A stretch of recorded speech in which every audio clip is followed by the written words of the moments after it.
Hi, today we are going to cover the 5 most important exercises for your core if you have osteoporosis, osteopenia, or low bone density. So let's get started. The very first move is the plank, but I want to show you the essential characteristics of the plank that are crucial to learn it from the ground up, or I should say from the wall down. So first thing, feet are going to be parallel to one another, and they're facing the surface that you're going to be pushing against. And you notice I said pushing against because I don't want you just hanging there. Now, you can do this from your hands, but I'm going to, for today's purposes, do it from the forearms. Both are viable options when learning the plank.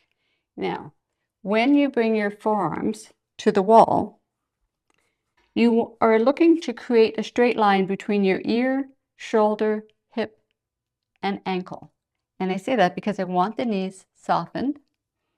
And when you're here, it's really important that you're aware of your core muscles, that you're drawing your belly button towards your spine, that you're not feeling any stress whatsoever or gravity starting to pull you down.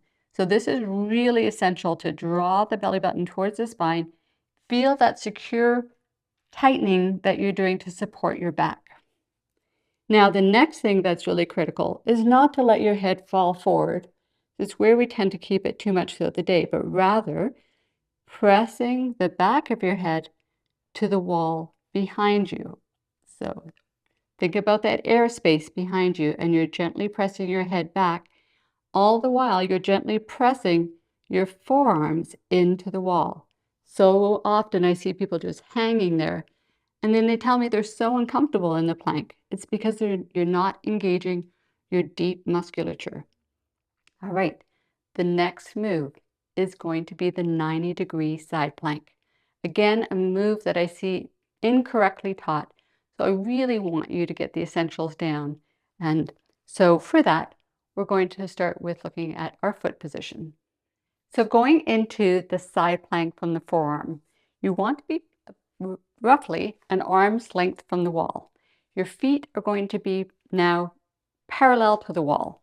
So if I'm following this line, I'm going to place the leg that's closest to the wall behind, followed by the other one. And they're about an inch apart between heel and toe. Now from here, I am going to rotate. I'm just going to practice that rotation. If you notice that I'm swiveling on my heels and I'm bringing my feet to a 45-degree angle. That's going to be the position of the feet when I do the 45-degree side plank. So from here, I'm just going to position my forearm, and that angle is going to always be roughly 90 degrees from my body to my forearm or less. I'm going to show you that when I go back to the side plank, 90 degrees. So I'm swiveling on my heels. As I do that, or how I get there, is I have to press my forearm into the wall. I'm pressing into the wall, swiveling on to the heels. Good. Now here's the 90-degree side plank. You want your head in line with your sternum, sternum to belly button, and that line is just a continuum. So you're teaching your body and working the side obliques really hard. Now, the angle between the body and the upper arm is roughly 90 degrees. Just using a piece of foam that came in the mail, you could see how that angle is about 90 degrees. You don't want it to be greater than 90 degrees because that's going to put a lot of impingement on the shoulder. Just as we did with the full plank, I want you to be pressing that wall away from you. And that again is engaging deep muscles in the shoulder. And I don't want you hanging on the shoulder. So that's really critical. So you're pressing through, and at the same time, you're lifting your pelvis away from the wall. That is engaging all of your oblique abdominals, your transverse abdominis, and your quadratus lumborum, a really important back muscle. All essential things to keep your back safe. From the 90-degree side plank, we're going to learn the 45-degree side plank. Turning your feet 45 degrees, bring your forearm down with the support, if you need, of the other hand. And again, just as you did at the 90-degree side angle, everything is at 45. So now 45 degrees at the pelvic girdle and shoulder girdle, and your forearm is pressing into the wall. Knees are soft. Head alignment also at the 45 degree. After the plank, the 45-degree side plank and the 90-degree side plank, we're taking it down to the ground. And the next exercise that is essential for building your core is the horse stance. The horse stance exercise is also referred to by some as the bird dog exercise. It's started on your hands and your knees. And in this exercise, it is essential that you keep your core very stable. The stability of the core is what makes the exercise. It's not how high you lift your arm or your leg or how fast you move. Actually, the slower you move, the better. The more control you have in this move, the better.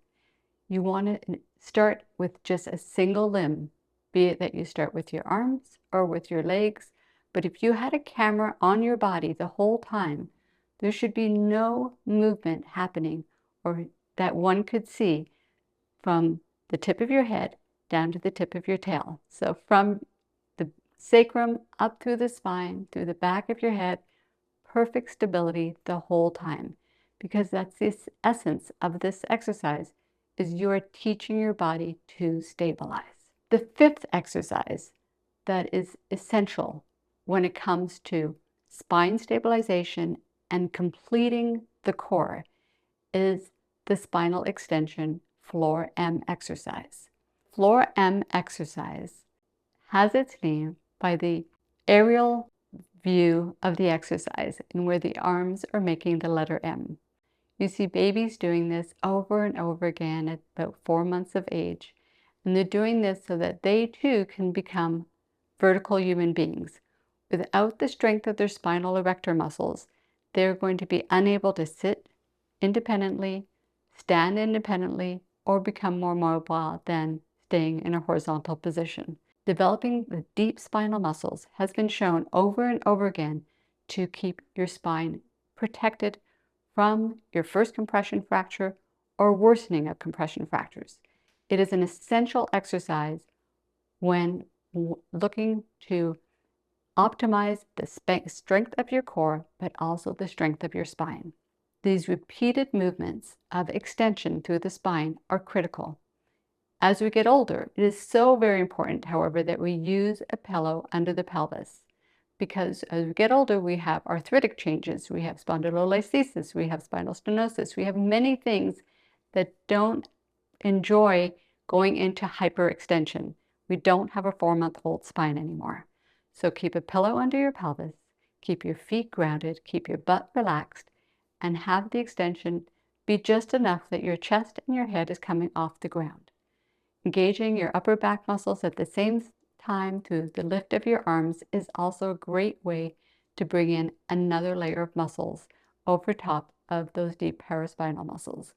Combined, all of these 5 exercises are going to create a very strong support for your spine to allow you to move safely and confidently for years to come. In order for you to reinforce this concept, and because it's such an important concept, I created and wrote a book years ago called Strengthen Your Core. And this book covers the concept from the beginner level that I just demonstrated all the way to an elite level. And I've created playlists for you that you can find so that you can explore some of the examples in the book. I wish you all the best, and I know that these exercises are going to help you to stay pain-free and keep a strong core.